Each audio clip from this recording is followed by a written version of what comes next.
but it doesn't make sense to me. All those cars in a line, door handles and engines gone. I'd tell you if I could, but you need to ask Judy Wood.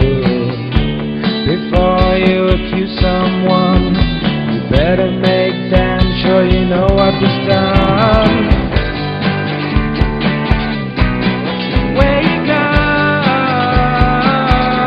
This is your alarm. Where you gone? I came tonight to give a scientific presentation. This is going to be a scientific discussion. Just to make sure you know that, I came dressed appropriately. It's amazing how many people take their cues from various symbols like this. I mean, we all are susceptible to things like that. That's the way humans operate. Colin Powell held up a test tube in front of the UN, claiming Iraq had weapons of mass destruction. What happens if he dropped that test tube? No, that was not, biological warfare in there. It was a prop. But how did we perceive it? Subconsciously, we assumed they had proof of weapons of mass destruction without their even needing to say it. And we're very susceptible to those kind of suggestions. Well, y'all don't need the props. So we're going to look into, where did the towers go? Big question. I asked that on day one, but very few others did. Empirical evidence is the truth that theory must mimic, not the other way around. Many people start with theories, but you must start with empirical evidence or you're fixing to mess up. Once upon a time, there were two towers, and then they went away, and that's about all that was left. Just that little corner of WTC-3. It's a 22-story building. Now, you'll learn I have a unique language. That language is beneficial because it prevents us from being biased in our observations. For example, if you call this smoke, you're assuming the cause to be fire. I try to use generic words like fumes. And simpler words like these outer columns. The outer columns of the World Trade Center were built with prefab units of 3 stories tall, 3 columns wide. And they look like our wheat check cereal. Make you call them shreddies. A reminder of what used to be there. These 2 tall buildings and this 22-story building. And then they were gone. This is the dawn of a new age. Somebody has the ability to direct energy in such a way to disrupt the molecular bonds of matter. What I mean by directed energy, direct or control it within geographical boundaries as well as what it does. And this technology exists. We know it exists. We can see its effects. And the whole world saw it, even if they don't realize it. That technology can be used for destructive purposes or good purposes. It can be used to provide free energy for the world. Nikola Tesla wanted to give free energy to the world, but he was afraid it would be used for evil purposes. Well, been there, done that. The risk is no longer there. So why not use it for good? But to think these buildings went away and just left that little corner there, that's all there was, just about. They didn't burn up, nor did they slam to the ground. They turned into dust in midair. But we were told it was a collapse.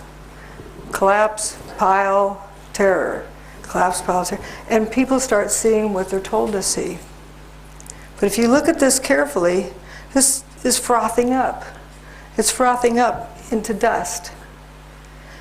Controlled demolition, they slice and dice a building and the parts slam to the ground and break up as they hit the ground. This is already turned to dust. So why did so few people see it? Well, it turns out there's Three reasons I can see for people not being able to see what's in front of them. Problem-solving skills, groupthink, like peer pressure, and they're terrified of the implications. Any one of those things, one or more of those things, will prevent people from seeing what happened. But I'd like to focus on the problem-solving. The answer is 27. I know, the answer is 27. Am I right or wrong? What's the question? Depends on what the question is. You need to define a problem before you can solve it. I call this a syntax error. The ordering matters. And if you get things in the wrong order, you don't get the same answer. So if this is what the order is that was intended, you get an answer of 27. If you do the operations in a different order, you get an answer of 19. Some people say, okay, let's just average them and we'll get, something right. No. How does that apply to the World Trade Center? Well, a lot of people begin with a theory about how it was done. Airplanes, bombs, fire, nukes, mini nukes, thermite, various different choices, the multiple choice test. And then they go cherry picking the evidence to support their choice.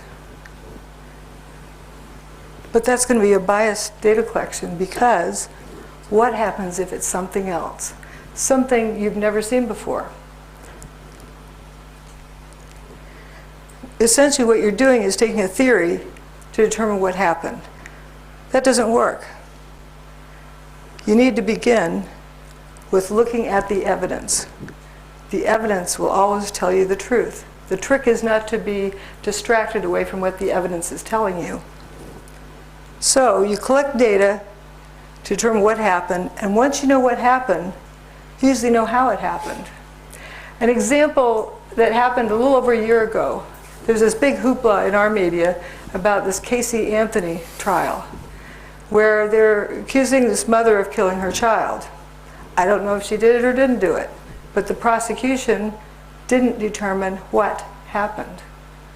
So the jury couldn't convict her of, what was the crime? If you don't determine what happened, you can't proceed from there. They couldn't determine she was guilty or innocent or whatever, because they hadn't determined what the crime was. Here are some of the wheat checks falling during the demise of one of the towers. Now imagine if you're going to try to impersonate one of those beams. You cover yourself with dust and you jump off the top of the tower. Somebody from the ground looks up. Are they going to see that much dust trailing behind you? No. Nope. Well, let's say you grab a couple of bags of flour, and when you jump off, you heave out that flour as you're dropping. Are you going to have that much dust trailing? No. That's opaque dust. Initially, it blocked out 100% of the sunlight. A tremendous amount of dust. Where is it coming from? This beam is sort of frothing up into dust. And as an analogy, just considering the analogy, it kind of looks like an Alka-Seltzer tablet. Alka-Seltzer is a rigid object until you change its environment. You drop it in water, it effervesces and dissolves.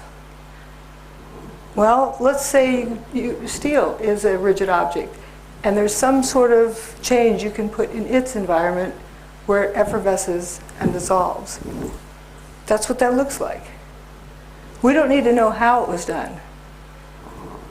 But this is turning to dust as it falls. The same with this. Now the towers are built out of steel columns on the outside, steel columns on the inside, and the floors were connected between the two. The outer columns also had aluminum covering them as a decorative covering. The aluminum cladding doesn't seem to be trailing dust the same way. So we must first determine what happened before we can determine how it happened, and before you can determine who did it or why they did it.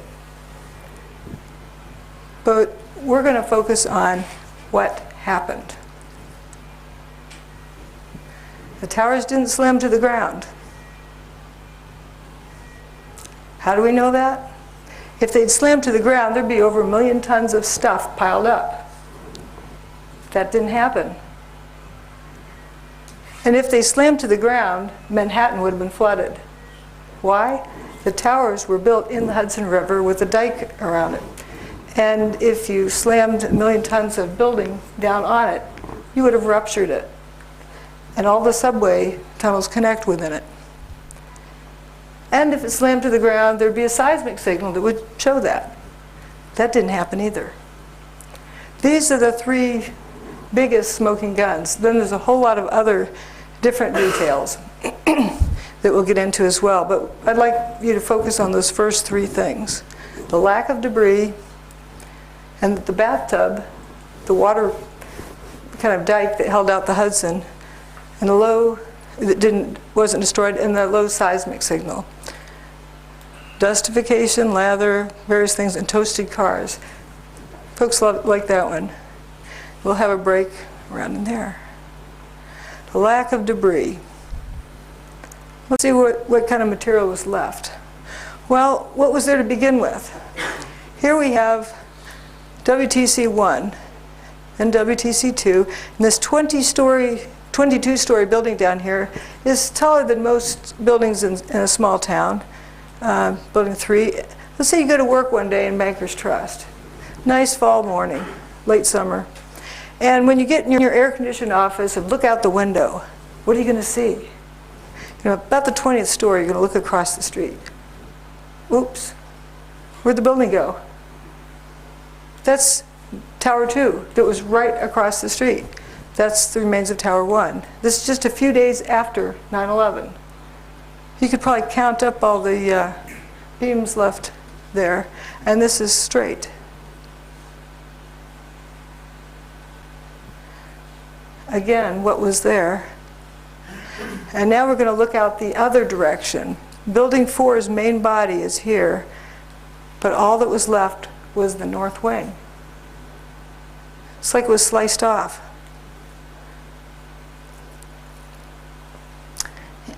This room is still intact, looking out through the air-conditioned window.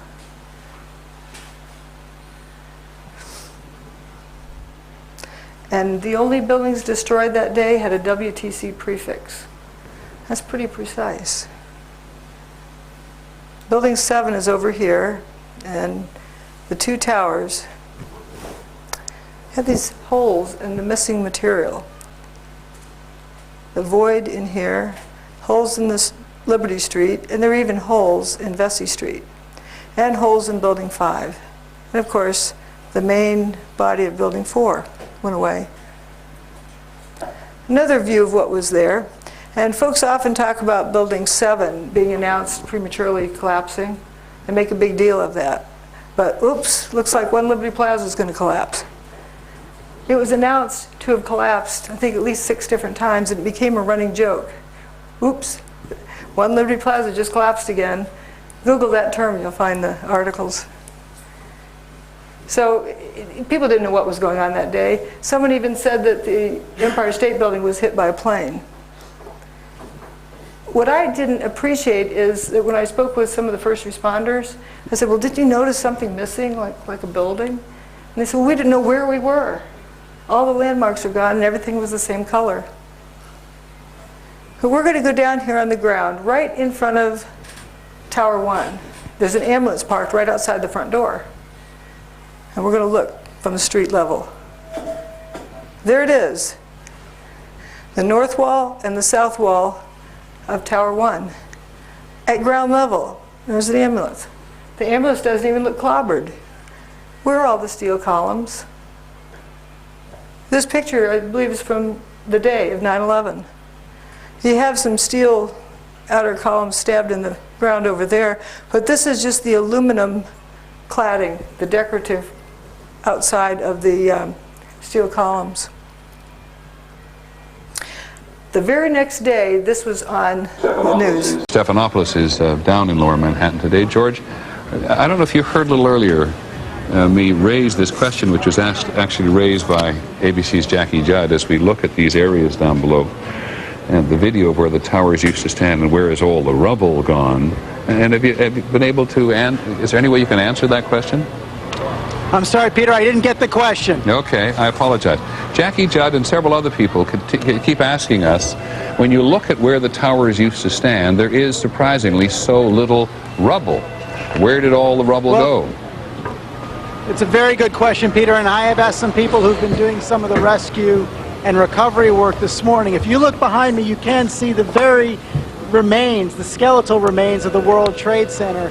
And one volunteer, Robert Gerlinski, explained to me the reason there's so little rubble is that all of it simply fell down into the ground and was pulverized, evaporated. Evaporated? I don't think he meant to look as silly as he did. You have to feel sorry for the guy. He's doing the best he can. It's his job to explain to the world what's going on there, and that's the best he can do. The building's gone. And people tend to keep asking questions until they're given an answer. They don't stop and think if it makes sense. And that was the best answer he was given. What this does tell us is that there was a lack of debris. I saw this live that day, you know, one day after 9/11, and thought, oh, cool, somebody else is asking that question that I've been wondering about. But that was the last day I heard that question asked. Where's all the material?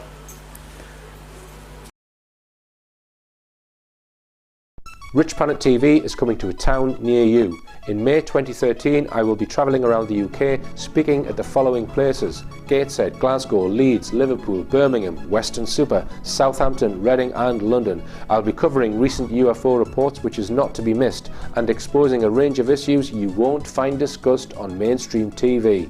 Get ticket details from the richplanet.net website.